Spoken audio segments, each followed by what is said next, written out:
Okay, want to make sure we're recording first. So good morning, everyone, and welcome. Thank you for joining us today for Advancing Digital Accessibility in Texas and what your government entity needs to know.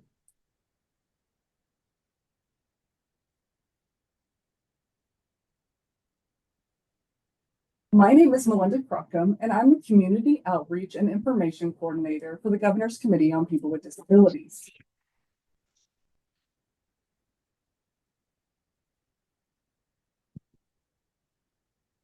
About the Governor's Committee. So we are composed of 12 members appointed by the governor.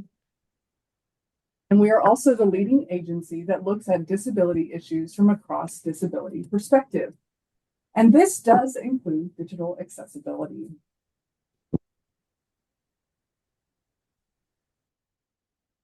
Today's webinar is timely. The April 2026 deadline is quickly approaching for Title II entities. Smaller entities follow just 1 year later. Our goals today are to clarify what is required under the Americans with Disability Act, Title II, hear real-world implementation strategies from Texas cities, and share practical resources that you can take back to your own agency. This session is about moving awareness to action. In 2024, the U.S. Department of Justice finalized a rule clarifying digital accessibility requirements under Title II of the ADA. This rule requires accessible web content and mobile applications, compliance with Web Content Accessibility Guidelines, also known as WCAG 2.1 Level AA standards, and it applies to state and local governments. Now, the deadline is April 24th, 2026 for large entities. That's 50,000 or more of a population. And April 26, 2027 for smaller entities. And as you know, this is not a recommendation. This is a compliance issue. So municipal websites and digital services are not optional, and they are essential access points. They affect public services and benefits, emergency information and communications, permits and licensing, public meetings and citizen engagement, and employment opportunities. When digital systems are inaccessible, people with disabilities are effectively shut out of civic life. This is why this work matters. We are fortunate enough to have a wonderful panel today from all over Texas. So first, I'd like to introduce Angel Ponce, who is the Senior Division Manager for the City of Houston's Office for People with Disabilities. We also have Martha Foote, who is the Digital Accessibility Compliance Lead for the City of Austin. And we have Deborah Sharvin, who's the Accessibility Compliance Manager for the City of San Antonio. And finally, we have Marie Cohan, who's the statewide Digital Accessibility Officer for the Texas Department of Information Resources. These are practitioners doing the work, and they are here to share what has worked, what has been challenging, and what they would recommend to us. Today's discussion will focus on implementation strategies, procurement considerations, challenges and lessons learned, and resources and next steps. We will move from how it started to how it's working now, and finally, what should you prioritize next?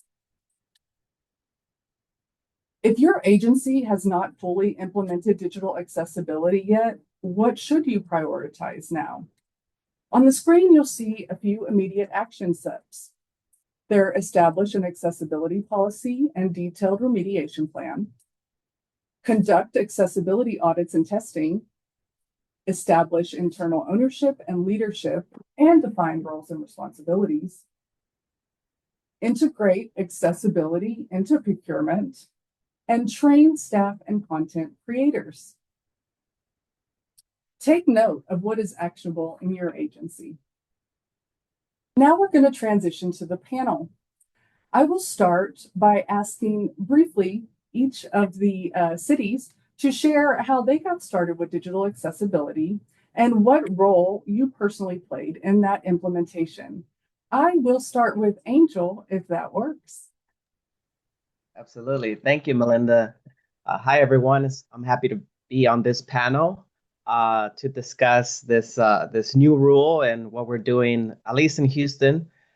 So I'll start by saying that back in January of 2024, we began our ADA self-evaluation and transition plan in Houston.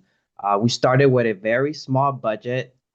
We went through the procurement process and we hired a consultant to not just look at our digital space, but also our right of way, our parks and facilities. But I will say that this first phase was the discovery phase, and it was with a very small budget. And so on the digital space, what we did is we focused on our websites that were visited the most, and that being our main website for the city of Houston, and then also our public library website. We did some test samples and found some significant issues with the assistance of our consultant. And then we provided these results to the Houston Information Technology Services Department. And so one way that we did this was that we prioritized with the mayor. We have a strong mayor. We are a strong mayor city, and so we work with our mayor to work with our directors, and then bringing those directors to the table. We met with our chief of staff, our city directors, and the director of the HITS department.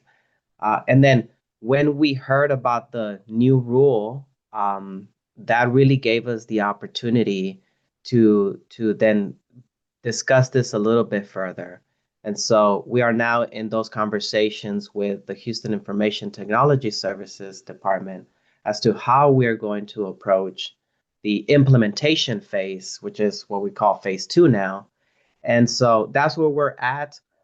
What we're doing now while we wait for our phase two contractor to come on board to directly meet with those webmasters and technology specialists, website specialists, is we're working with our mayor's office and our communications department to assign a lead that will work with all the webmasters across the city to provide that training as to what they need to be thinking about when they are coming this April 2026 deadline. Thank you for sharing. And Martha, with the City of Austin, would you like to share a little bit about how you got started with digital accessibility? Yeah, definitely. I want to note that the city of Austin has had various accessibility efforts over the years, and they've been more kind of uh, across departments. Each department has kind of been doing their own thing. But at a more central level, in 2023, the digital accessibility policy was created, and that came out of our technology department. And our CIO sent a memo, or actually a series of memos, to other department directors to let them know about the policy and let them know about the upcoming ruling that we knew was coming in 2024. From there, in 2025, there was a strategy created for the ruling and how we were going to tackle it. In that strategy, there was the creation of department champions, who are the single points of contact for across departments.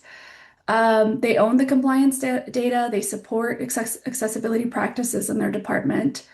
In addition, there was also an information hub creation, so a SharePoint site with all of the information necessary for department employees to glean on the topic of accessibility and the DOJ ruling specifically. We also had a formation of a committee to disseminate this information, to create the content for the SharePoint site. to connect departments to resources. And then last but not least, I think this is a big component in our efforts is the creation of an executive report or dashboard of sorts. The champions use a Power App to input accessibility compliance data. And then, that generates a report that is made available to the city employees and to executives. Um, but I would say that the spearheading of the policy, the committee, the information dissemination, all of that has been a collaboration between the technology department, the communications department, and the ADA office. I think this collaboration has really been key in the work that has been done so far. Yeah, that's great. And I know we'll get into more of the details on the accessibility champions a little later. So, Deborah, are you with us and would you like to share about San Antonio? So I am here. I am having technical difficulties getting into the Zoom link, but I'm here by phone. We actually got started when I first actually joined the city. I joined the city in 2017. And as we were doing kind of what I'll call like the meet and greets whenever there's a new ADA coordinator on board, the community came to me and started to talk to me about what they liked, didn't like, what was usable, what was not usable, accessible, not accessible about our website at the time.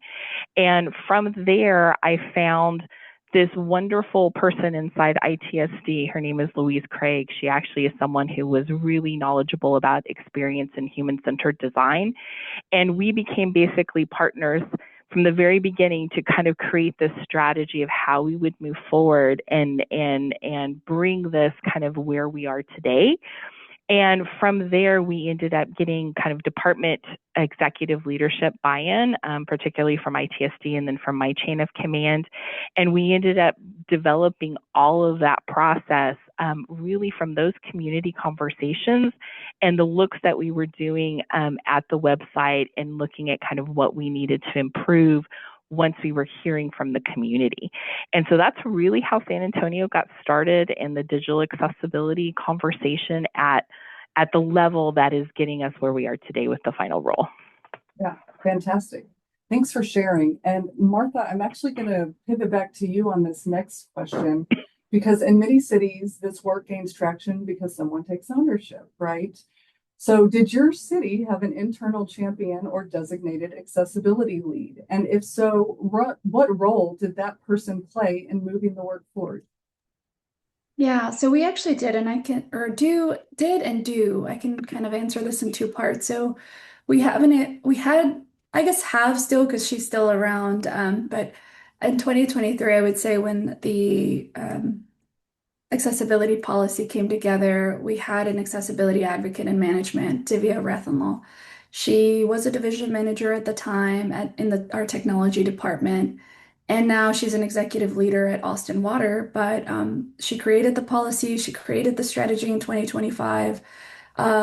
She, was a very key person in the creation of champions across the city. And so now we have a lot of, advocates across the city who are continuing the effort. But I do think that having someone in management to support was key. And even if their title was an accessibility champion or officer or whatever, they were advocating and doing the work to move this forward. Yeah, and you helped explain that. For those that don't know what a disability champion is, how would you describe that? So I think it can mean different things across different, entities, right? But at the City of Austin, the way that we are defining accessibility champions, these folks both have the passion and drive for accessibility. They want to advocate for better, accessible, equitable experiences. But a key component of their role at the City of Austin is they are the managers of compliance data. They are liaising with people across their department on who is doing testing, when is that testing being done, what were the results of those tests, when remediation happens, getting all of that information and funneling all that back to the compliance report that they have to manage. And so it's kind of both a tactical role and just a role of kind of advisory and, championing just in the most natural way that you can think. How about you, Deborah? Did you have an accessibility champion in the city of San Antonio? So yes. So like I said, I started kind of like Louise and I started the process kind of very early. We had immediate buy-in from our ITSD director, Craig Hopkins, and our director, kind of in my chain of command. I am, as the ADA coordinator, I'm always kind of like tasked as kind of like the lead digital accessibility person, just because that's part of how the city operates with our roles. But as we've been developing this process, we have been realizing how much we need these other teams. And so we have worked really strong on a process just in the city for customer experience.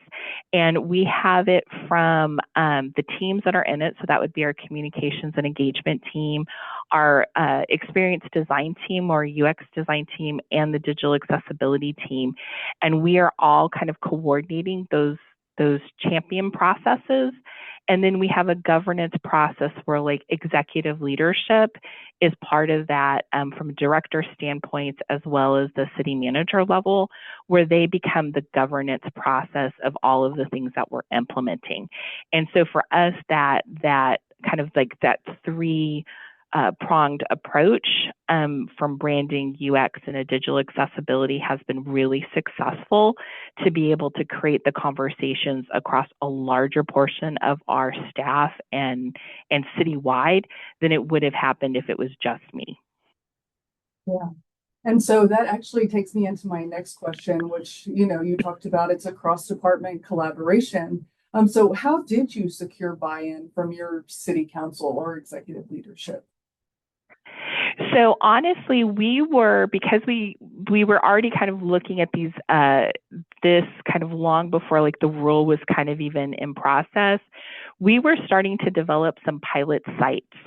So we were actually doing an intranet pilot site that kind of showed everybody, if we really design with experience and branding and digital accessibility in mind, here's what you're going to get. It happened to time out that COVID hit at the same time as all of this pilot process. And as much as COVID knocked the sales out of a lot of government work, and everybody had to pivot to handle all of the issues that came from the pandemic, one of the things that happened is it allowed us to do a public pilot site with our COVID-19 information. And so we created a dedicated site with all of these processes kind of involved. And it really allowed the community to go, yes, we love this. It showed the city council and mayor, wow, we really like this. And so it allowed us to kind of get that buy-in at a different time. And so for us, using kind of these pilot test projects really helped us get the larger buy-in, and it helped us streamline as we've gone forward in those processes. Perfect. Thanks. I'm actually going to pivot now to Angel and see what the city of Houston did to get executive leadership buy-in. So the way that it worked in Houston was when we started the conversation about our ADA self-evaluation, one of the first things that we began thinking about is how are we going to get this leadership buy-in? And the way that we did this was to first introduce this concept to leadership. And so what we did was we brought together those directors, division managers in the not just the digital space, but the public rights of way. So our public works director, we brought the planning, we brought in parks, all of those folks that directly impact as well the digital space. And then we got our webmasters interested in this by having those one-on-one conversations with them. And while we are now currently waiting for phase two to be finalized, one of the ways that we're doing it now is working with the Office of Innovation and Performance, along with the support of the Mayor's Communications Office, to take an initiative to create a more systemic approach to implementing a more organized form of communication. that includes a lead, like I mentioned earlier, that will guide these individuals working on web pages. What we found was that each department had their own thing. They were working on different servers. They are creating their own images. Some of them not educated or don't have the knowledge to or the SOPs in place to create those accessibility uh, web pages. Um, so by getting buy-in, specifically ensuring that our chief of staff is redirecting, that is on our side, having those one-on-one conversations with the deputy chief of staff and the chief of staff, that realistically they're the bosses, right? So they are the ones telling the directors, hey, let's make sure that we are paying attention to these, in this case, to the digital space. And so I think because of those conversations with leadership coming down to directors, we know that the director of the HITS department is ensuring that those folks within the technology department are aware and are paying a very close attention to, at least right now, the April 2026 deadline. And you touched a little bit on it. My next question was going to be that obviously digital accessibility is not just an IT issue. It impacts communications, procurement, HR, and elected officials. Can you describe how your city approaches role-based training, and what does the training look like for general staff, managers, IT teams, and council members? So good question. So what with the direction of our ADA consultant being the fourth largest city in the United States, and then myself having a staff of no more than 5 people, including myself, uh, it was really hard to ensure that we are reaching as many folks within our city as possible. And so, the way that we approached this was, we not only met with the directors, but met with individual department leads and had our consultant work with them. For in this example, we tested the main website and our public library website, and then we presented to them our findings, right? Okay. And then gain feedback from them. A lot of the folks in that area weren't aware of those usability testing, where we were meeting that level double A, and where we were at fail rate. And so I think these pilot digital results really helped open up that conversation to see, well, what is the next step? What do we need to do now to ensure that we are at least close to 100% pass rate? Yeah. Yeah, so I like how you were bringing awareness and you were able to show them your findings, because a lot of times it's what we don't know. And once we do know them and brought awareness to it, then we can fix. And Melinda, I'll issues. add to that um, we learned that there are I guess softwares or other ways to Yeah. kind of to take a look at these significant issues, right? For Yeah. example, we learned about site improve. Right. Side Uh, improve. Yes. but we know that it does not adequately meet the needs Right. of all users with disabilities.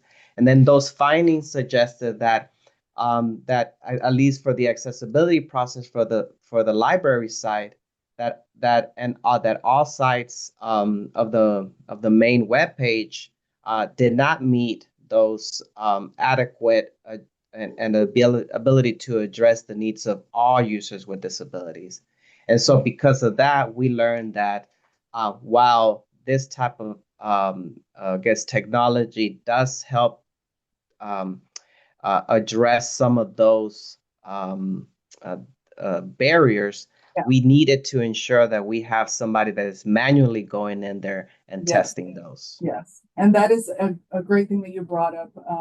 Yes, these applications definitely help with finding misspellings, right? Or broken links, things of that nature. But other stuff it's going to miss. So you definitely need to go in there yourself and be checking these, your websites manually.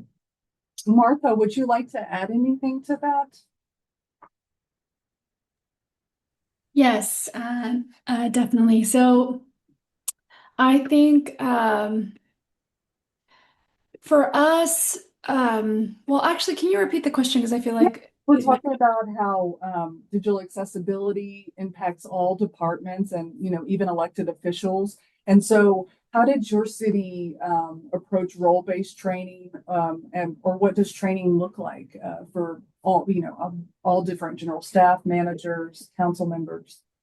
Yes, definitely. So I would say this is not entirely centralized right now, meaning that not everyone is getting the same kind of training or the same Okay. training kind of So, how opportunity. are you deciding, who goes first?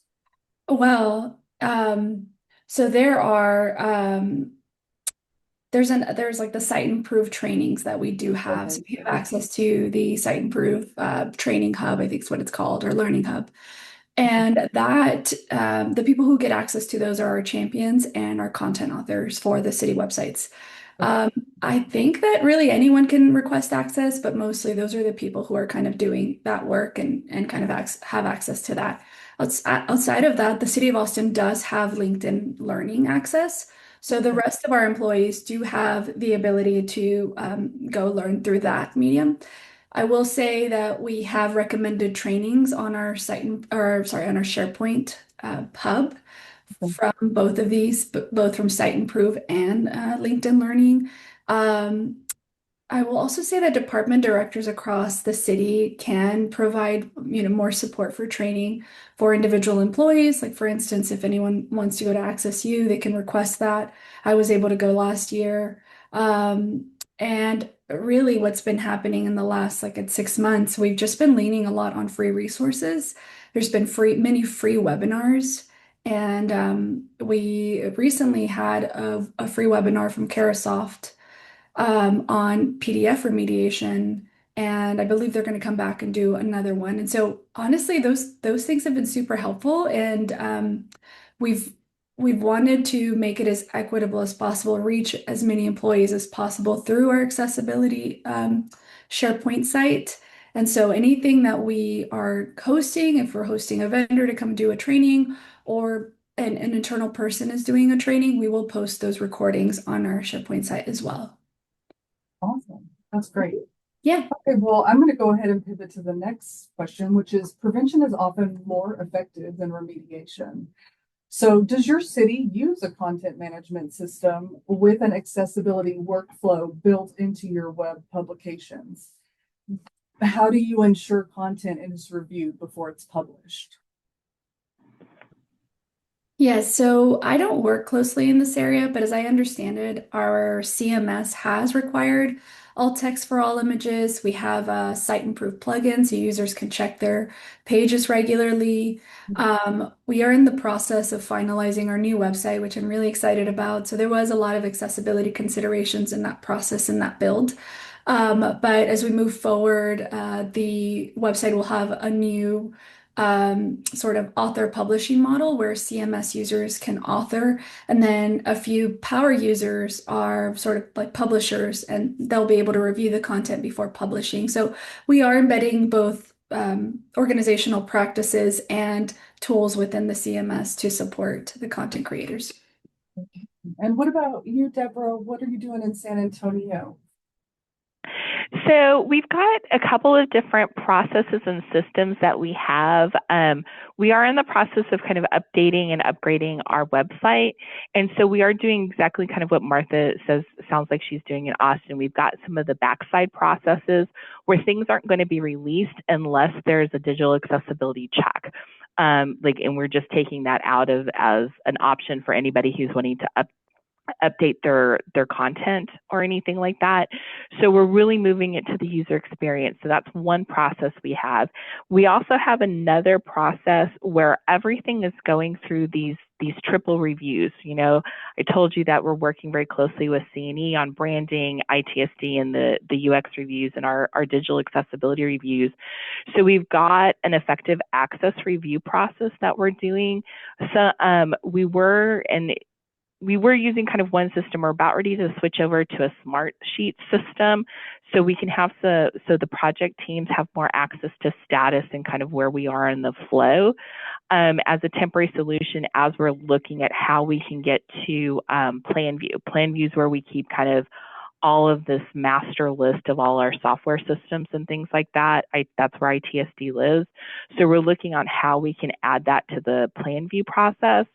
But when we were really starting this conversation and all of these directives were going out and city staff were learning a new process, it really became critical to have a very strong working relationship with our web team, the team that actually gets to push the button that says everything gets to be published, because they were actually the team that went, hey, have you had this review?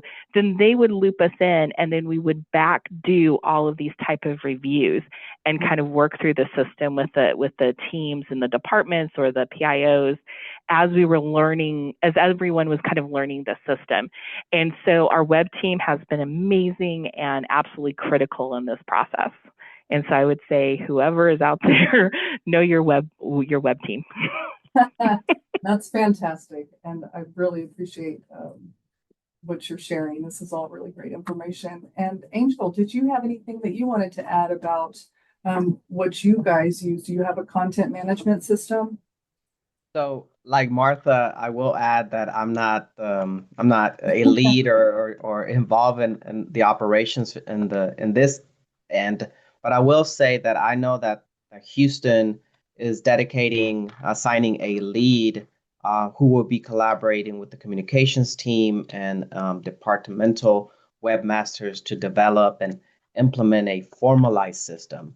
I know that our goal is to shift from a reactive remediation to a proactive accessibility first workflow by ensuring that the lead will standardize accessibility expectations across all platforms, someone who will build a bridge between the technical webmasters and the content creating communication teams to ensure that we are all in a unified approach system. And then also the emerging of a system dedicated to integrate accessibility checks directly into the publication process so that we can ensure that content is vetted for compliance and usability before it even goes live. Yeah. And to also add to that, so accessibility testing is strongest when it includes qualified testers with disability lived experience. So do you involve people with disabilities to validate findings? And how does that feedback shape your process? That's a question for me. Go ahead, Angel. If you have an answer, if not, I'll pivot to Deborah. So part of our phase 2 is to integrate our community members in the testing process. We are not entirely there yet, but we will be working on that as we approach the next few months. And so I'll pass it over to the next. Yeah, that's fine. Deborah, do you have anything that you guys are doing in San Antonio? So we have kind of, we don't necessarily right now have a standardized process of when we won't use user testing as part of the process. But when we've prioritized ones that are going to have the large impacts. So the bigger the system, the bigger the product, the more we are including user testing as part of the process. And it really does shape, at the end of the day, some of the final outcome details, because it's really all about the user experience in that regard. So there's usually always changes that come with it. Now, when we have kind of smaller questions or smaller things as we're doing these reviews and we're doing these project builds, a lot of times we've leaned on our Disability Access Advisory Committee. We happen to have a couple of people over the years who've been amazing and knowledgeable in the digital accessibility field. And so we've called on them a lot to kind of do some small level testing for us and give us feedback about things that need to be improved or where we can, like some opportunities that we can move forward on maybe in a future phase. And so those have just been amazing opportunities for us. And for those that are listening and might not know what a disability advisory committee is, it's a local committee, right? Do you want to share a little bit about yours? The one that's local to San Antonio? Sure. Yeah. Yeah, so our Disability Access Advisory Committee, it is an 11-member panel, all appointed by the City Council as well as our mayor, and they work across different issues within the city. So they give recommendations and guidance, and they also do a lot of lived experience conversations on different topics. And they really are working hard on how they can actually help support departments in building inclusive and accessible design across all of the physical infrastructure, digital infrastructure. And so this is one of the ways that they wanted to tap into it. Yeah, well, I love that you're leaning into utilizing them in your efforts. And so we'll go ahead and move into remediation priorities. How do you decide what is the most important parts to tackle first? Is it going to be the archive documents like meeting minutes, or is it going to be more important stuff? Deborah, take it away. All right. Okay. So honestly, we have prioritized over the last several years if it's a current project. So if it's a current project that's going through maybe a contract renewal, going out for bid, is it a new document that needs to be published, a new video? So anything that's new, we put a hard date on that you can't go and get published without our review process being involved. And so that was kind of our first stopgap in that process. And then as we're going through the process of going through and auditing existing documents or existing platforms and applications and systems that we already had, we're using a prioritization matrix that basically includes what's our risk involved, and basically how high touch it is. Is it a large process? Is it a large program that's going to touch a lot of community, or is it something very small? And with that, we're also looking at, is it something that they have to do to get access to a service, particularly if we're talking applications for housing funding or repairs? Those type of things are prioritized higher than, let's just say, like an information page or an information document.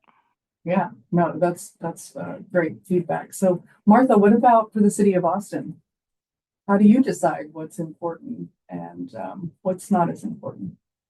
So I will say I'm probably not the best person to answer this because I'm not one of the people in my department or across other departments that's doing this work. But being a person that kind of leads the central efforts, generally the general advice that we're giving departments is prioritize based on criticality of the city service and then work your way back from there. Because I think at the end of the day, there's a lot out there that can take up your time, but if it's not fundamental to the city service, like just start from there and start, with the kind of I guess maybe for lack of better words, workflows or just sort of the processes that our residents take to gain a city service and then go from there. But like I said, I'm not the one doing the work, and the way that our model currently is, departments are sort of deciding how they're approaching it, how they're prioritizing, who's doing what and all of that. So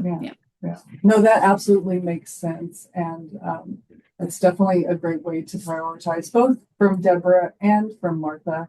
And so let's talk a little bit about lessons learned. No major implementation effort is perfect. Looking back, what are some lessons learned, particularly from practices that didn't go as planned? And we'll start with Martha, if you'd like to. Yeah, I'm happy to talk about this because I do think that there's a lot to learn from Always, our right? mistakes, right? But I would say set clarity from the very beginning on what is not possible, like what is possible and what is not possible.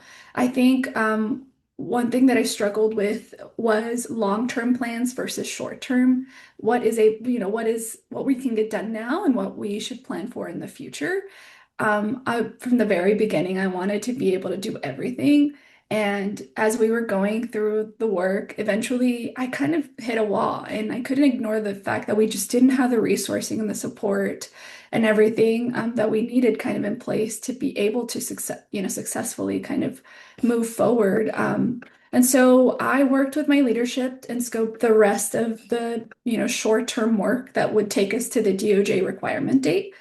And our plan in the next couple of months is to develop long-term plans to, understand who's going to own the long-term program, who's going to be responsible for each component, what department partnerships will be required, what kind of resourcing will be needed, all of that. But yeah, I think that was my biggest kind of learning lesson and challenge, and so definitely something that I try to advise the champions as much as possible. Just be as vocal as you can about the lack of resourcing that you have, and just document everything as best as you can and prioritize where you're able to. Yeah, that's all great advice. Angel, do you have any lessons learned from the city of Houston? Yeah, similar to Martha, whenever I first started this back in, it was actually way back before, like in mid 2023. Um, I wanted also like let's do everything, and I know how much it's gonna cost. It's Exactly. gonna be a couple of $1 million. It's easy fix. It's gonna happen. Surely Right. we'll get approved. But I quickly got pushback. Be like, whoa, whoa, whoa. Let's start small, and so that's exactly what we did. But unfortunately, that took away a few months of work that we could have accomplished. And so what I would say is that um, like Martha mentioned, kind of scale back a little bit. What we did was then we said, okay, we're not going to do the whole thing. Then let's do some pilot studies so that this way, then we can get buy-in from those leaders in our city, and they can see for themselves where we're falling behind. And then so when we move into a phase two, which is this kind of smaller scale implementation process, um, they already seen the results, and so they have something to use so that they can proceed and support and back with Yeah, funding a phase two. sure. That's great. And then Deborah, did you have some that you like to share from San Antonio? Well, I feel Martha and Angel's experiences are very comparable to San Antonio. I'm just going to say ditto for those two. But one of the things that we experienced that is definitely a lesson learned is that when we were rolling out a lot of these systems, we were doing kind of several things. We knew like maybe policy and administrative directives may take one timeline, but here's all these things that we think that we can kind of get rolling in the meantime. So we worked on kind of like these multiple path trajectories to get things done, right? Kind of low-hanging fruit, what's going to take longer. And the timing didn't always match, nor were we always ready at certain points, but things rolled out anyway. And so when we were rolling out things, it ended up that we didn't have a lot of what I would call like standardized communication or flow charts for staff to look at.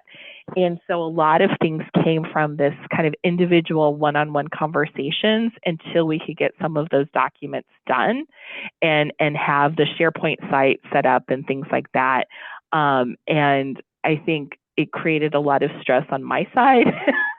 And it created a lot of stress for the project teams because they want to see some of these visuals and how this works operationally so they can incorporate it into their project planning. And that would be kind of one of the things I would say, be prepared for things like that. You're going to have to create more flow charts and process documents than I think anybody is ever going to think that you're going to need.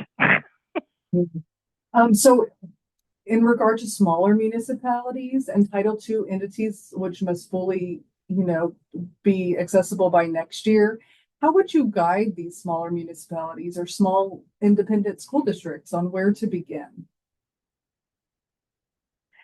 So what I would recommend is that you have to start building your team. This is not something that one person can do, one small team can, it's going to have to be a collaborative effort, because you're going to have to get so much work done. But the big thing is don't get paralyzed by fear. Just start. Pick something, do it, move on to the next spot. Pick it, do it, figure it out, go on. And if you can do parallel efforts, that's even better. But it's really about how you're making progress. It's never going to be perfect. And you've got to show your good faith effort that you're working towards a digitally accessible environment. Yes, absolutely. Well, we are running short on time. We have 15 minutes left. So I would like to pivot to the Texas Department of Information Resources, Marie Cohan. And we are going to have her share how DIR is supporting Title II entities through Texas and what resources are available. Thanks, Melinda. So DIR has a few programs in place to support state and local government. We have been trying to support local government for the past year, and we've had a lot of success there. We have a community of practice. So local government entities are welcome to join that community of practice and have access to experts across the state that work in public sector, ask questions. We have knowledge sharing resources on there. We have sample policies and templates that they can use. The whole idea is that no one is moving slower than someone else. The goal is that we're all moving at the same pace, regardless of the size of the agency. Especially with larger agencies in Texas helping those smaller agencies or smaller local governments. We want to make sure Texas is a leader across the country. And so we've created those resources to support both state and local government. The program that I lead, we have a monthly statewide meetup. We have weekly office hour for state agencies and higher ed. The monthly meetup is open to all public sector employees. DIR provides digital accessibility training for all state of Texas employees, and we cover the cost of that. And then we also have a web scanning program for state agencies and higher ed that they can participate in, and DIR covers the cost of a small sampling of scanning on their website to look for any accessibility issues, especially since it's an automated scan. It's going to be kind of that what they've referred to on this call as low-hanging fruit, those high probability types of errors. So yeah, DIR has gone through great lengths to make sure that we have a lot of programs and support in place for public sector in Texas. We are updating our Texas Administrative Code right now to align with the new Title II rule. Typically, Texas aligns very closely with federal statute and rules, and there may be some little nuances there, but we are updating that. So Texas will be pretty much fully aligned with the federal mandates. And do you know when that will be officially updated? Could you repeat that? My sound. No, you're right. I said, do you know when that will be officially updated? The Texas. So we have two Texas administrative codes that relate to digital accessibility. We have one dedicated to website accessibility and then one that's dedicated to all electronic and information resources. And so the one that's dedicated to all electronic and information resources, the more comprehensive rule is, I think, going out for public comment soon. Our goal is to have it finalized by the April deadline, and then we will start working on the other code in the process. I will say to clarify, it really doesn't matter where the Texas Administrative Code is. because it is currently lower than the federal standard. The federal regulation supersedes anything in Texas. So right now, to be clear, the new Title II rule is the law of the land. It doesn't matter where your agency is from a policy perspective, or if your state has caught up with its own administrative code. As long as you are not below the federal standard, that is the standard. If you want to go above it, the federal government does allow public sector entities to adopt a higher standard. So we do have some agencies in the state who have now moved up to WCAG 2.2 AA. So that is a discretion that the federal government allows, but right now it's the federal standard is across the US. That's awesome to know that there's some state agencies that are going above and beyond already. That's exciting to hear. And so, do you have anything else you'd like to add, Marie, before I open it to questions from the audience? I think everyone who's spoken on this call, we have some really great cities in the state of Texas, and they've done a lot of really good work. Some highlights that I noted as everyone was presenting, it's very important to identify those key stakeholders that are going to help you with a successful initiative. So if you haven't started yet, no fear, no panic, start today. Identify those folks who are going to help you get your policies in place, help you have the resources you need to provide training, to disseminate information, whatever the case may be. And all of these cities today have talked about that. They've provided training, they've disseminated the information downward so that all the end users have it. They've had leadership buy-in to support them across the process. If you're having trouble with leadership buy-in, I can say this is not a trend. This is not the hot topic with 15 minutes of fame. This is a culture shift, and we really need to embed digital accessibility into our technology across the board and educate our users and make sure our content authors are aware of it. Everyone should have some sort of ownership over it. In the long run, a good digital accessibility program will save your city or state money. It provides greater efficiency. It provides expanded service to all of your customers. So if you're trying to make that case with your leadership, let them know that this is good business. It's good for the state of Texas. It's good support for small business in Texas. And it's more efficient for you to operate at that level. Digital accessibility is not just for that 25% of the population. It helps everyone in the long run. So I will say that. Yes, we all benefit from different types of technology that is enhanced, right? And so it's going to be great when we are all digitally accessible. And so I'm going to go ahead and ask a question from the audience. And so, is there a list of job titles and/or positions specifically for ADA knowledge of digital accessibility for people with disabilities? If any of you could answer that, then just chime right in. I was looking at that question, and I think maybe we need some clarification. I think what they're asking is maybe is there job listings for people with disabilities to maybe apply to? Because there is a high unemployment rate in this demographic. They have a double the unemployment rate of the regular unemployment rate. So if that is the question, typically you'll see a lot of postings on LinkedIn, looking for people with disabilities. If the question is asking what would be a good job description, or do we have some sample language? I do have sample language for like an accessibility specialist in public sector. I'd be happy to share that. You can also find some of that language on the state auditor's office website. There's 3 job classifications there for an accessibility specialist. That's open to the public.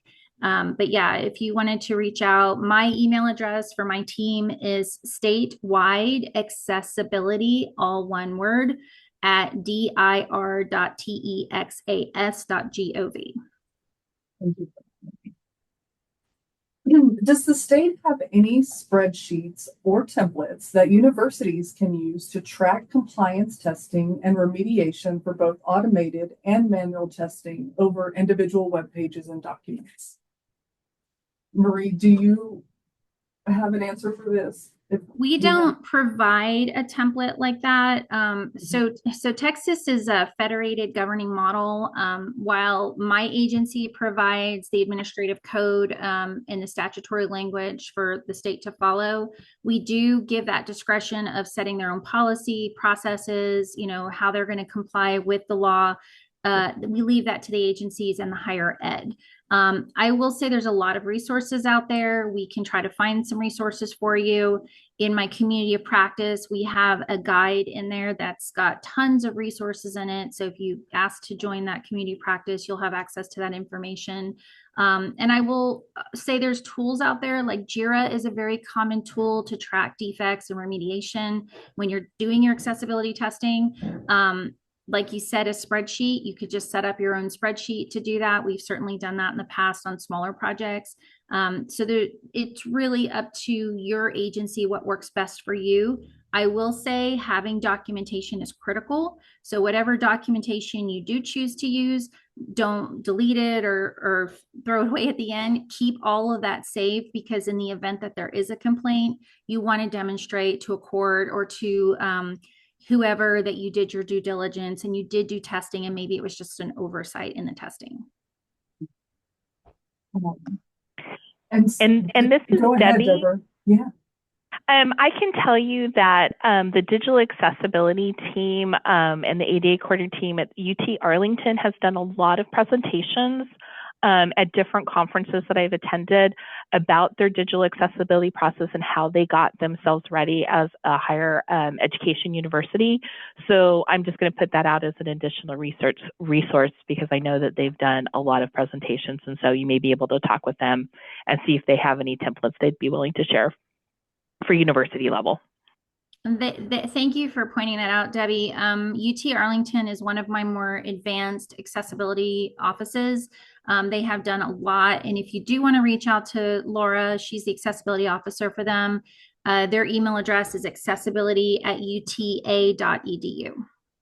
Yeah, thanks for that, Deborah. That is excellent information, because they do great work there, and they're also a great resource. Did you want to add anything, Angel or Martha, to that? Yeah, sorry, just a quick note. This is Martha. I have seen UT Arlington's resources in the Teams instance in Marie's community of practice. So if they, whoever asked the question can join that, I think that'll be probably the quickest way to access that, and then obviously follow up with whoever, Laura or anyone else. So that has been super helpful to us as well. And then I think this was for you, Marie. Where can we access the tutorials and trainings that were referred in this webinar? So yes, if you're a state employee and you would like to join our academy, which is our learning management system with digital accessibility courses, you can email us at that statewide accessibility@dir.texas.gov. And we'll go ahead and get you set up for that. And the same thing goes for the web scanning program. If you're interested in participating in that, you can email us at that same address. Great. And can they also find resources from you for making PDFs accessible? We do have some training resources available for that outside of the academy. Again, that digital accessibility program resource guide that we have created in the program, it does have some links there. One of them happens to be our wonderful Laura Hopkins at UT Arlington. She did a tutorial for us a few years ago, and it is on YouTube, so it's available to the public. So we can get you that link as well. Fantastic. Well, that's all the questions that I have for today. And this has been a really great webinar. I'd like to thank all of our panelists for sharing insight with everyone. And yeah, that's all we have for today. So thank you so much. Thank you for having us. All right, everyone, have a great day. Yeah, everyone. Thank you. Thank you. Bye. Bye.